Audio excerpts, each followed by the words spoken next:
সেউজীয়া কেঁচা জলকীয়া নহৰু আৰু আদাৰ আচাৰ এইটো খাবলৈ বহুত বেছি টেষ্টি বিশেষকৈ ৰুটিৰ লগত খাই খুব ভাল লাগে ভালকৈ ধুই শুকুৱাই ল'লোঁ নহৰু আদা জলকীয়া গোটেইকেইটা বস্তু ভালকৈ শুকুৱাই ল'লোঁ অকণমানো কিন্তু পানী থাকিব নালাগে আচাৰটো তেতিয়া বেছি দিনলৈ ভাল হৈ থাকে ভালকৈ ৰ'দত এনেকৈ লৰাই শুকুৱাই লৈ প্ৰথমতে আদাখিনি ভালকৈ ৰুকি ল'লোঁ নহৰুখিনিৰ পেষ্ট এটা বনাই ল'লোঁ কিন্তু বহুত বেছি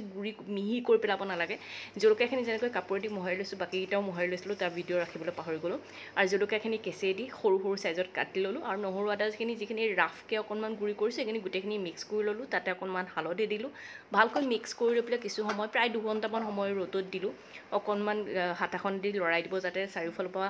ভালকৈ ৰ'দৰ তাপটো পায় আৰু তাৰপিছত আহিলোঁ পেনখন বহাই ল'লোঁ আৰু গোটা ক'লা সৰিয়হ 2 চামুচ দিলোঁ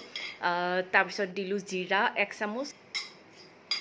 গোটা মিঠি দিলোঁ আধা চামুচ মিঠি বহুত বেছি দিব নালাগে আধা চামুচেদি হৈ যায় জালুক দিলোঁ 1 চামুচ জালুক দিলোঁ চফ 3 চামুচ দিলোঁ চফটো স্কিপ নকৰিব তাৰ ফ্লেভাৰটো খুব ধুনীয়া আহে আচাৰখিনি মছলাখিনি বনাই থকা অৱস্থাত মই 1 চামুচ কাশ্মীৰী মিৰ্চ পাউডাৰ ইউজ কৰিছোঁ কালাৰটোৰ কাৰণে জনি দিছোঁ 1 চামুচ মছলাখিনি ফ্ৰাই কৰি থকা অৱস্থাত কালাৰ চেঞ্জ হ'ব নালাগে জাষ্ট ধুনীয়া স্মেল এটা আহোঁতেই মিক্সিত মাৰি ল'ব আৰু তাৰপিছত যিখিনি আমাৰ আচাৰ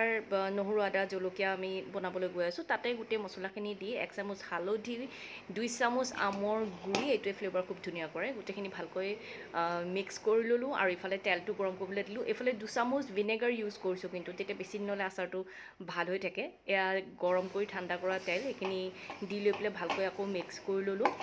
তেলখিনি কিন্তু ঠাণ্ডা কৰি ল'ব গৰমে গৰমে নিদিব আৰু তাতে একেবাৰে লাষ্টত নিমখটো নিজৰ সোৱাদ অনুযায়ী আপোনালোকে নিমখটো ইউজ কৰিব পাৰিব তাৰপিছত ধুনীয়াকৈ মিক্স কৰি পেলাই মই 2 দিন